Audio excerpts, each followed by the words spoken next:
आज हम भारतीय साक्ष्य अधिनियम का एक बहुत ही इम्पोर्टेंट सेक्शन के विषय में चर्चा करेंगे। भारतीय साक्ष्य अधिनियम 1872 का सेक्शन 133 और भारतीय साक्ष्य अधिनियम 2023 का सेक्शन 138 अकॉम्प्लिस सह अपराधी।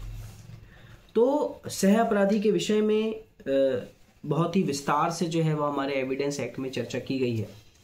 यदि मैं सह अपराधी के बारे में बात करूं तो सबसे पहले इन बातों को याद रखिए कि सह अपराधी अकॉम्प्लिस को स्पष्ट रूप में एविडेंस एक्ट में डिफाइन नहीं किया गया है।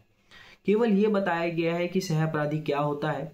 ठीक है, जब भी कभी किसी व्यक्ति के द्वारा कोई अपराध किया जाता है तो उसको अपराध करने में जिन लोगों ने सहयोग किया है, उसकी सहायता की है, उसके अपराध को सरल बनाया है, षड्यंत्र में शामिल हुए हैं या किसी भी तरीके से अपराध को पूर्ण बनाने में या अपराध को कंप्लीट करने में जिस व्यक्तियों का भी सहयोग रहा है तो वो व्यक्ति सह अपराधी समझा जाता है। सह अपराधी का मतलब ये नहीं है कि उसने पूरी तरीके से आपके साथ अपराध किया हो या मिलकर अपराध किया हो। केवल वो व्यक्ति सह अपराधी समझे जाते हैं जिन्होंने किसी भी तरीके से अपराध होने में आपका सहयोग किया हो, वो व्यक्ति जो है वो सह अपराधी समझे जाते हैं। तो क्या किसी सह अपराधी के कथनों के आधार पर किसी व्यक्ति को दोष सिद्ध किया जा सकता है? तो भारतीय साक्ष्य अधिनियम 2023 का सेक्शन 119 का इलस्ट्रेशन नंबर ए ये बोलता है, बी 119 बी ये बोलता है कि सह अपराधी जो है अकॉम्प्लिस वो विश्वास के योग्य नहीं है और उसके कथन के आधार पर किसी व्यक्ति को दोष सिद्ध नहीं किया जा सकता। बट यदि आप 138 देखोगे तो उस पर यह लिखा हुआ है कि सह अपराधी जो है वो अभियुक्त व्यक्ति के विरुद्ध एक सक्षम साक्षी होता है और कोई भी दोष सिद्धि केवल इस कारण से अवैध नहीं होगी कि वह सह अपराधी के कथन के आधार पर की गई है।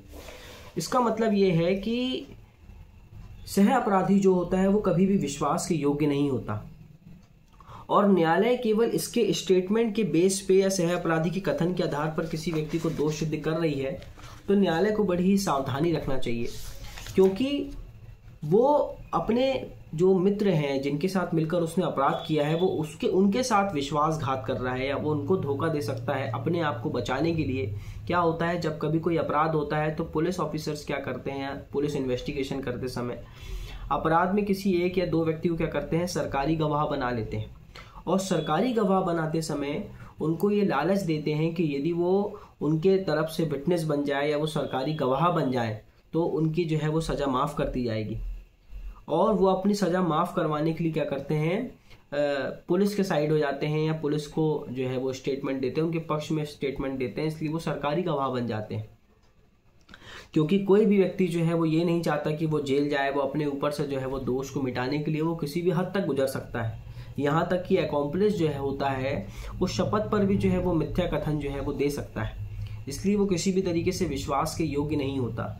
वो अपने आप को बचाने के लिए जिन लोगों के साथ मिलकर उसने अपराध किया है उन लोगों के साथ वो धोखा कर सकता है, तो वो बिल्कुल न्यायालय के साथ भी जो है वो धोखा कर सकता है। इसलिए जब भी कोर्ट कभी सह अपराधी के कथनों के आधार पर किसी व्यक्ति को दोष सिद्ध करे तो अच्छी तरीके से जो है वो संतुष्ट हो जाए, उसके बाद ही इनके स्टेटमेंट के आधार पर किसी व्यक्ति को दोष सिद्ध करे।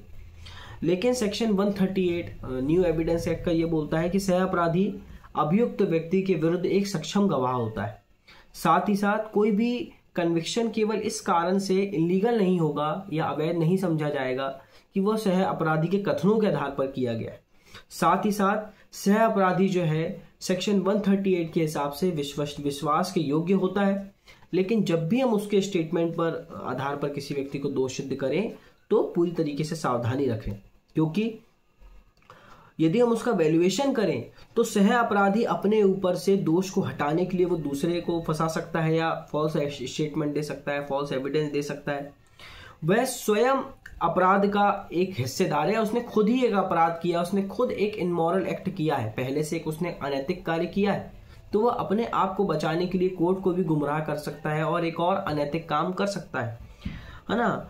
वह साक्ष्य इसलिए देता है या वो न्यायालय के साथ इसलिए मिल जाता है क्योंकि कोर्ट उसको इस तरीके का लालच देते हैं पुलिस ऑफिसर्स कि वो क्या हो जाएगा, उसको जो है वो बचा लिया जाएगा। इसलिए जब भी कभी सह अपराधी के कथनों के आधार पर, अब एक बात और, सह अपराधी केवल वही व्यक्ति नहीं होता जो अपराध में शामिल है। यदि आपको किसी अपराध की जानकारी है और आपको उस अपराध की सूचना होने के बाद भी यदि आप उस अपराध की सूचना किसी कॉम्पिटेंट अथॉरिटी को नहीं देते हो तो आप भी कहीं ना कहीं सह अपराधी समझे जाओगे।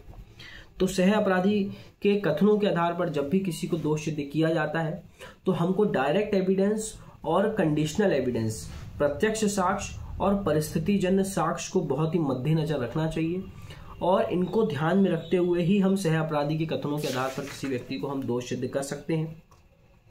अब इसके संबंध में कुछ इंपॉर्टेंट जजमेंट। पहला लिखिएगा, R K. Dalmia versus Delhi administration 1982।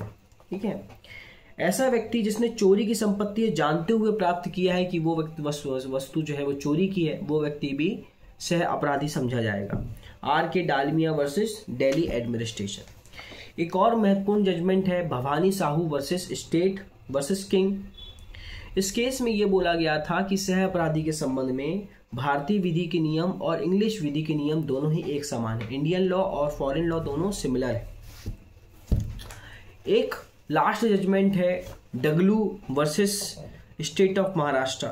इसमें यह बोला गया था कि सह अपराधी, पहली बात वो स्वयं एक अपराधी है, दूसरी बात वह अपने साथियों के साथ जिनके साथ मिलकर उसने अपराध किया है वो उनके पक्ष में जो है वो झूठ बोल सकता है या उनको फंसाने के लिए जो है वो उनको फंसा रहा है तो वो बिल्कुल न्यायालय को भी गुमराह कर सकता है। तीसरी बात, कोर्ट ने उसको इस तरीके का जो है वो लालच दिया है कि यदि आप उसके मतलब यदि वो उनके पक्ष में जो है स्टेटमेंट दे देगा तो उसको जो है वो सज़ा कम कर दी जाएगी, सज़ा माफ़ की जाएगी, ये लालच है उसके पास। इसलिए जो है वो न्यायालय को जो है वो गुमराह बिल्कुल कर सकता है।